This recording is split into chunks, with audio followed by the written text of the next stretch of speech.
Pertarungan antara Guras melawan Ayah Kito dan Gimbal semakin sengit. Gimbal, dengan kecepatan luar biasa, melompat ke arah Guras dengan tendangan berputar yang mematikan. Namun, Guras tidak lengah dan dengan cepat melemparkan palu besinya ke arah Gimbal. Gimbal tidak sempat menghindar dan terkena serangan palu besi Guras, membuatnya terjatuh dan terkapar di tanah. Melihat kesempatan ini, Ayah Kito langsung mengambil tindakan. Dengan menggunakan tongkat di sekitarnya, ia melancarkan serangan yang luar biasa. Beberapa tongkat seolah menari-nari di udara, menyerang Guras dari berbagai arah. Tongkat-tongkat itu melayang di udara, dikendalikan oleh Ayah Kito dengan kekuatan gaibnya. Satu persatu, tongkat-tongkat itu menghantam tubuh Guras dengan keras. Guras berusaha menghindar, namun serangan itu terlalu cepat dan bertubi-tubi. Tongkat-tongkat itu menghantam Guras dari depan, belakang, samping, dan atas, membuat Guras tampak tidak bisa menghindar dari serangan itu. Guras terhuyung-huyung, berusaha menahan serangan yang terus-menerus. Namun, kekuatan Ayah Kito tidak bisa diragukan lagi. Tongkat-tongkat itu terus menghantam Guras, membuat Guras semakin lemah dan tidak berdaya. Tiba-tiba, Guras menggunakan kekuatan tersembunyinya, yaitu kekuatan berputar seperti angin topan. Dengan kekuatan ini, Guras mampu menghancurkan tongkat-tongkat yang bertubi-tubi menghantamnya. Tongkat-tongkat itu hancur berantakan, dan Guras terbebas dari serangan itu.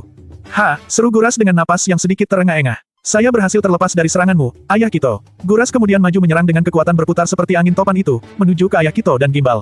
Angin topan yang dihasilkan oleh Guras sangat kuat, membuat Ayah Kito dan Gimbal terhempas ke belakang. Mereka berdua tidak bisa menahan kekuatan Guras dan terjatuh ke tanah dengan keras. Di sisi lain, pertempuran antara tiga pendekar tongkat, yaitu Dopa, Baka, dan Mako, dengan anak buah bajak laut semakin sengit. Suara dentingan pedang dan suara tongkat terdengar keras, sementara anak buah bajak laut berteriak kesakitan. Dopa menghantam seorang anak buah bajak laut dengan tongkatnya, membuat anak buah bajak laut itu terjatuh ke tanah. "Kamu tidak cukup kuat untuk mengalahkan aku," seru Dopa sambil berdiri tegak. Dopa kemudian menyerang anak buah bajak laut lainnya dengan tongkatnya, membuat mereka terus terjatuh satu persatu. Pemimpin perompak kejam itu melihat anak buahnya hampir dikalahkan oleh tiga pendekar tongkat itu. Ia tidak bisa menahan diri lagi dan turun ke pertarungan. "Kamu pikir kamu bisa mengalahkan aku?" seru pemimpin perompak kejam itu sambil mengacungkan pedangnya. Dopa, Baka, dan Mako siap untuk menghadapi pemimpin perompak kejam itu. Namun, dalam pertarungan yang sengit, pemimpin perompak kejam itu hampir menusuk Dopa dengan pedangnya. Baka dan Mako langsung menyerang pemimpin perompak kejam itu dengan tongkat mereka, membuat pemimpin perompak kejam itu terpaksa mundur dan Dopa selamat dari serangan itu.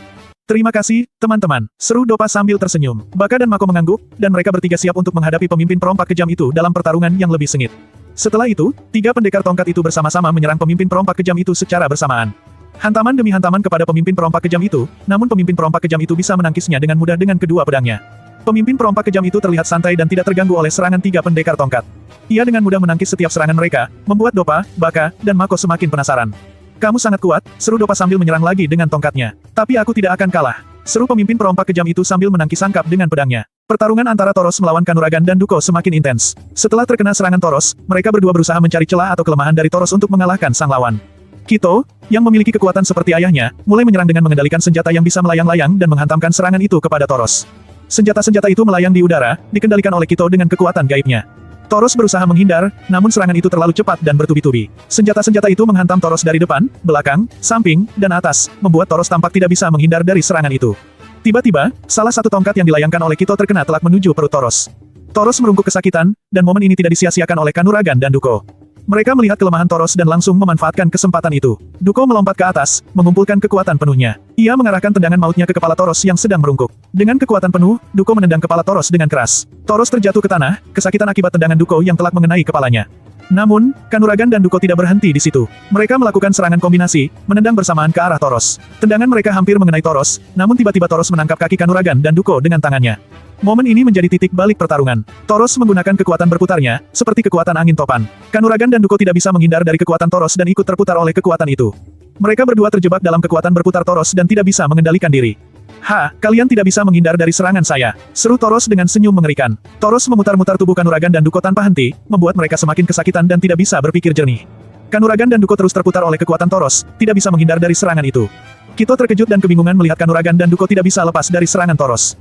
Ia tidak tahu apa yang harus dilakukan untuk membantu teman-temannya. Kito mencoba mencari celah atau titik pusat kelemahan itu agar Kanuragan dan Duko bisa terlepas dari serangan itu. Setelah beberapa lama, Kito akhirnya menemukan kelemahan Toros. Ia melihat bahwa Toros memiliki titik lemah di bagian kepala yang tidak terlindungi oleh kekuatannya. Kito langsung mengambil tongkat di sekitarnya dan melayangkannya ke atas. Tongkat itu dilesapkan ke bawah ke arah kepala Toros dengan kecepatan yang luar biasa. Toros tidak bisa menghindar dari serangan itu dan kembali terjatuh ke tanah. Kito langsung berlari ke arah Kanuragan dan Duko, menyelamatkan mereka dari kekuatan berputar Toros. Ia mengangkat mereka dan menjauh dari Toros, membuat mereka berdua bisa bernapas lega. "Terima kasih, Kito," kata Kanuragan dengan napas yang terengah-engah. Duko juga mengangguk, masih kesakitan namun berterima kasih kepada Kito. Mereka berdua tahu bahwa Kito telah menyelamatkan mereka dari serangan Toros yang mematikan. Namun, Toros tidak terkalahkan begitu saja. Ia terbangun dari serangan mereka, mengumpulkan energi dan kekuatan untuk membalas serangan Kanuragan, Duko, dan Kito. Kalian pikir bisa mengalahkan saya? Saya akan menunjukkan kekuatan saya yang sebenarnya. Seru Toros dengan mata yang menyala-nyala. Toros mengumpulkan energi dan kekuatan, membuat aura di sekitarnya semakin kuat dan mengerikan. Kanuragan, Duko, dan Kito tahu bahwa mereka harus siap untuk menghadapi serangan Toros yang lebih kuat dari sebelumnya. Tiba-tiba, Toros meledakkan tawa keras dan menyeramkan, membuat Kanuragan, Duko, dan Kito merasa merinding. Kalian akan mati di tangan saya. Seru Toros dengan suara yang menggema.